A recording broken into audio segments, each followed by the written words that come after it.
warahmatullahi wabarakatuh. Perkenalkan, saya Dewi Kuroti Ainina, NIM 1977124, semester 2 dari program studi Magister Pendidikan Agama Islam Universitas Islam Negeri Maulana Malik Ibrahim Malang. Puji syukur kepada Allah yang telah memberikan kesempatan pada kali ini saya bisa mengikuti kuliah di masa pandemi dalam keadaan sehat walafiat. Dan terima kasih kepada Ibu dosen, Ibu Samsul Susilawati, selaku dosen pengampu pengembangan media pembelajaran PAI yang telah banyak sekali menuangkan ilmu-ilmunya kepada saya. Dan tak lupa kepada teman kelompok saya, Mbak Fikria, serta teman-teman semua yang bersedia menyimak dan mendengarkan video penjelasan saya. Langsung saja, di sini saya akan menjelaskan mengenai tema ruang lingkup dari media pembelajaran. Nah, di sini ruang lingkupnya meliputi pengertian media pembelajaran. Yang kedua ada bagaimana sih peran media itu dalam proses mendapatkan pengalaman belajar. Yang ketiga ada fungsi dan manfaat media pembelajaran. Dan yang terakhir ada ciri-ciri media pembelajaran. Yang pertama ada pengertian dari media pembelajaran. Sebenarnya ada banyak sekali pengertian media pembelajaran menurut para tokoh, tapi di sini saya akan mengemukakan dari dua tokoh saja. Yang pertama tokoh dari Rossi dan Bredel yang mengatakan bahwa media pembelajaran adalah seluruh alat dan bahan yang dapat dipakai untuk mencapai tujuan pendidikan, seperti radio, televisi, buku, koran, majalah, dan sebagainya. Jadi menurut Rossi ini, jika koran atau majalah tersebut digunakan sebagai media pendidikan, maka bisa dikatakan sebagai media pembelajaran. Seperti itu. Selanjutnya ada tokoh Gerlach dan Eli yang mengatakan bahwa secara umum media itu meliputi orang, meliputi bahan, peralatan, dan kegiatan yang menciptakan kondisi yang memungkinkan siswa itu memperoleh pengetahuan, memperoleh keterampilan, dan sikap. Seperti itu. Jadi menurut para tokoh tersebut dapat disimpulkan bahwa media pembelajaran itu merupakan segala sesuatu yang bisa menyalurkan pesan-pesan dari pengirim ke peserta didik. Nah, pengirim tersebut bisa dikatakan sebagai guru dan penerima pesan tersebut bisa dikatakan sebagai peserta didik, sehingga mampu merangsang atau mampu mempengaruhi pikiran peserta didik sehingga tumbuhlah perasaan minat, perhatian peserta didik, sehingga dalam proses belajar mengajar tersebut tujuannya itu dapat dicapai secara efektif. Selanjutnya, bagaimana sih peran media dalam proses mendapatkan pengalaman belajar? Nah, mengajar itu dapat dipandang sebagai usaha guru, usaha yang dilakukan guru agar siswa itu belajar. Sedangkan belajar itu sendiri merupakan proses perubahan tingkah laku siswa melalui pengalaman. Nah, pengalaman tersebut bisa melalui pengalaman langsung maupun pengalaman tidak langsung. Nah, pengalaman langsung ini adalah pengalaman yang diperoleh siswa melalui aktivitas siswa sendiri. Jadi, seperti contoh di materi kelas 7 MTS fikih itu ada sholat jamak dan qashar. Nah, seyogyanya setelah guru itu menyuruh menjelaskan siswa mengenai tata caranya, maka siswa tersebut langsung praktek mengenai sholat jamak dan qashar tersebut. Terus misal lagi ada les mengendarai mobil, kan seyogianya guru tersebut itu langsung menyediakan mobil tersebut agar siswa tersebut dapat melihat secara langsung atau melakukan aktivitas secara langsung tersebut. Nah, pengalaman langsung semacam itu merupakan suatu proses belajar yang besar sekali manfaatnya. Sebab dengan mengalami secara langsung, kemungkinan kesalahan persepsi akan itu dapat dihindari. Jadi siswa itu tidak membayangkan saja bagaimana sih seperti itu. Nah, namun pengalaman langsung tersebut juga tidak semua bahan pelajaran itu dapat disajikan secara langsung. Ketika misal guru tersebut mengajarkan tentang bagaimana kehidupan di dasar laut, kan tidak mungkin guru itu langsung mengajak siswa ke dasar laut, atau mungkin ingin mempelajari proses berkembangnya janin di dalam perut ibu, kan tidak mungkin guru membedah perut ibu dan menampilkan secara langsung janinnya, kan tidak mungkin. Nah, jadi untuk mendapatkan pengalaman belajar tersebut, guru itu memerlukan alat-alat. Apa saja alat-alatnya? Yaitu seperti film, foto-foto, dan lain sebagainya. Untuk mengetahui proses bagaimana perkembangan janin tersebut. Nah, untuk mengetahui peranan media dalam proses mendapatkan pengalaman belajar bagi siswa, Edgar Dali itu melukiskan dalam sebuah kerucut yang dinamakan dengan kerucut pengalaman. Bisa dilihat pada gambar di sebelah saya. Pada gambar di samping saya ini ada kerucut pengalaman yang dilukiskan oleh Edgar Dali. Saya akan menjelaskan dari pengalaman langsung sampai pengalaman yang paling atas sendiri. Nah, yang pertama ada pengalaman langsung, merupakan pengalaman yang diperoleh siswa sebagai hasil dari aktivitas siswa itu sendiri. Jadi siswa itu merasakan sendiri segala sesuatu yang berhubungan dengan pencapaian tujuan pembelajaran tersebut. Ada lagi di materi semester 1 itu, semester 1 kelas 7 itu ada materi mata pelajaran fikih yang membahas mengenai tata cara bersuci atau tata cara tayamum. Setelah guru menjelaskan bagaimana pengertian tayamum dan lain sebagainya, siswa bisa langsung mempraktekkan tayamum itu sendiri. Itu dinamakan dengan pengalaman langsung. Yang kedua ada pengalaman tiruan, yaitu pengalaman yang diperoleh melalui benda atau kejadian yang dimanipulasi agar mendekati keadaan yang sebenarnya.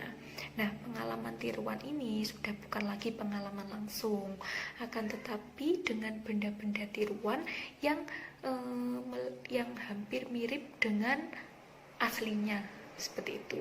Misalnya seorang guru ingin mempelajari hewan kanguru, kan tidak mungkin kanguru itu dihadirkan di dalam kelas. Maka dari itu guru itu bisa memberikan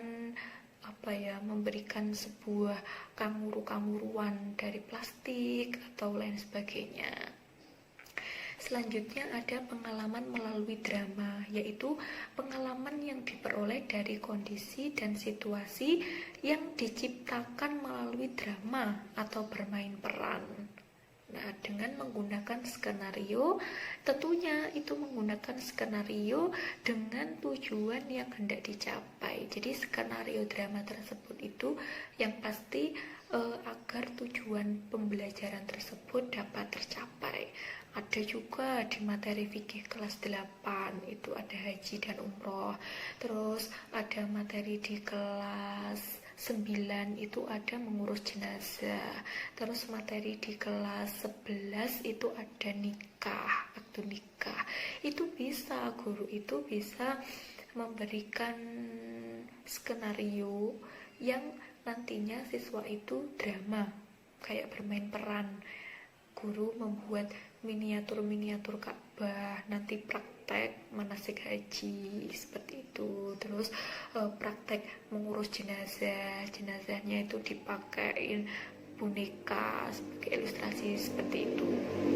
Selanjutnya ada pengalaman melalui demonstrasi, yaitu teknik penyampaian informasi melalui peragaan.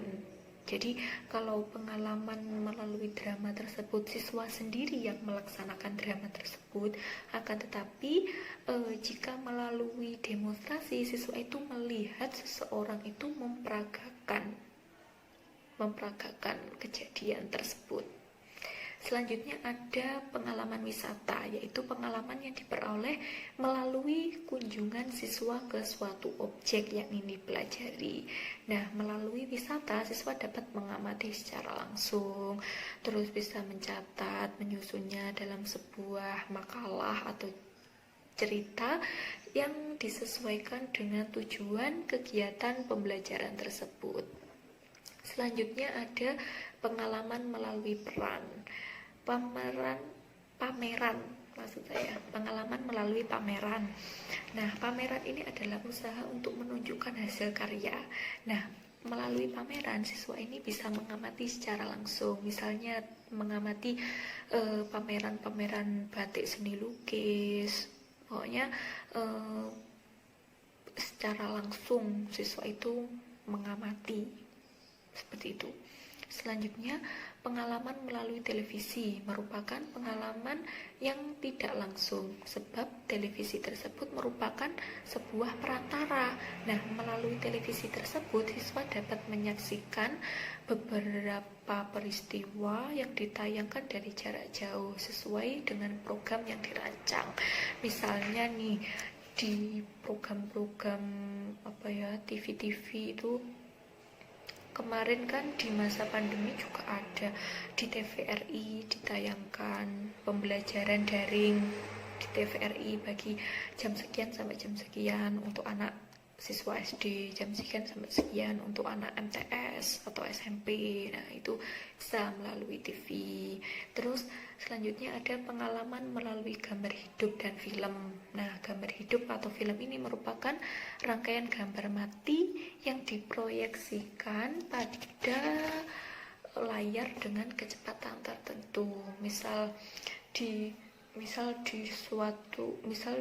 dalam pembelajaran itu materinya tentang haji. Nah, peserta didik itu tidak hanya praktek juga, tapi bisa melihat dari TV bagaimana sih proses pemberangkatan haji sampai pemulangan haji Indonesia misalnya. Itu guru bisa menayangkan dokumentasi tersebut. Selanjutnya ada pengalaman melalui radio, tape recorder, dan gambar, yaitu pengalaman yang sifatnya ini lebih abstrak. Jadi hanya mengandalkan radio kan hanya mengandalkan indera pendengaran saja. Jadi siswa itu menjadi lebih abstrak dalam karena dia hanya mengandalkan indera pendengaran saja. Selanjutnya ada pengalaman melalui lambang-lambang visual seperti grafik, gambar, dan bagan. Nah, ini biasanya dipelajari ketika ingin mengetahui perkembangan atau struktur apa begitu. Bisa juga yang materi tentang bab warisan itu juga dipermudah bagan-bagan, misal bagiannya ayah itu berapa, bagiannya ibu berapa, bagiannya ayah ketika ada anak perempuan jadi berapa, itu bisa disajikan gambar-gambar atau disajikan lambang-lambang seperti itu. Selanjutnya ada pengalaman melalui lambang verbal. Nah, lambang ini merupakan pengalaman yang sifatnya itu abstrak. Sebab siswa itu memperoleh pengalaman hanya melalui bahasa, baik bahasa lisan maupun bahasa tulisan. Nah, kemungkinan terjadi verbalisme siswa itu bisa karena pengalaman melalui lambang verbal ini hanya mengandalkan indera penglihatan saja, dan seyogyanya guru itu harus mendampingi atau memberikan media lain untuk proses pembelajaran tersebut. Nah, setelah kita memperhatikan kerucut pengalaman menurut Edgar Gale, jadi kan dapat ditarik kesimpulan bahwa pengetahuan itu bisa diperoleh secara langsung maupun secara tidak langsung. Nah, semakin langsung objek yang dipelajari, maka semakin konkret pengetahuan siswa tersebut, dan semakin tidak langsung pengetahuan itu diperoleh, maka semakin abstrak pengetahuan siswa tersebut. Nah, dari gambaran kerucut pengalaman menurut Erga Dali tersebut, siswa itu lebih konkret mendapatkan pengetahuan itu melalui pengalaman langsung, terus apalagi mengalami benda-benda tiruan, pengalaman melalui drama, demonstrasi, terus ada wisata, dan melalui pameran juga. Nah, hal ini kan memungkinkan karena siswa itu berhubungan langsung dengan objek tersebut. Berbeda ketika siswa itu hanya melihat media pembelajaran itu hanya lewat TV, lewat radio, gambar, visual, atau lambang-lambang yang lainnya, seperti itu. Jadi memperhatikan kerangka pengetahuan tersebut, maka kedudukan media itu merupakan bagian yang sangat penting sekali dalam proses belajar mengajar. Selanjutnya ada fungsi dan manfaat dari media pembelajaran. Di sini pasti teman-teman sudah bisa tahu, bisa merasakan fungsi dan manfaat dari media pembelajaran. Apalagi teman-teman di sini kan banyak yang sudah mengajar, pasti lebih merasakan dan apa itu fungsi dan manfaat dari media pembelajaran. Nah, saya akan mengulas sedikit tentang fungsi dan manfaat media pembelajaran. Yang pertama yaitu menangkap suatu objek atau peristiwa-peristiwa penting. Nah, jadi peristiwa-peristiwa penting atau objek yang langka itu dapat diabadikan melalui film, melalui foto, atau rekaman-rekaman video. Misalnya, ketika guru menerangkan tentang gerhana matahari, maka waktu gerhana matahari itu guru bisa mengabadikan. Nanti ketika waktu gerhana matahari bisa disajikan. Jadi murid tidak hanya belajar melalui LKS saja, gambar-gambar yang ada di LKS saja, tapi guru tersebut bisa menyajikan hasil presentasinya. Terus yang kedua, ada memanipulasi keadaan peristiwa atau objek tertentu. Nah, melalui media pembelajaran ini guru dapat menyajikan bahan pelajaran yang bersifatnya abstrak menjadi konkret, dan yang lebih penting yaitu menghindarkan siswa dari verbalisme. Apa itu verbalisme? Verbalisme itu siswa hanya mengetahui dari kata-kata aja tanpa mengetahui makna yang sebenarnya, seperti itu. Dan yang terakhir yakni menambah gairah dan motivasi belajar siswa. Nah, ini merupakan fungsi dari media yang sesungguhnya, karena dengan penggunaan media dapat menambah motivasi belajar siswa, sehingga perhatian siswa terhadap materi pelajaran itu semakin meningkat. Bukan kok tambah nggak ingin tahu, tapi dengan media tersebut siswa jadi ingin lebih tahu terhadap materi pelajaran tersebut. Misalnya di materi kelas 2 MA pada mata pelajaran akidah akhlak itu ada kenakalan remaja. Nah, jadi sebelum memulai pelajaran, guru tersebut bisa menyajikan dari akibat dari kenakalan remaja itu seperti apa. Dan siswa kan pengetahuannya, minatnya, keingintahuannya berlebih. Gara-gara apa sih kenakalan remaja itu? Apa faktor keluarganya, atau karena memang dianya sendiri, atau lingkungan? Jadi bisa disajikan video-video sebelum mata pelajaran tersebut diterangkan oleh gurunya. Selanjutnya yakni ciri-ciri dari media pembelajaran.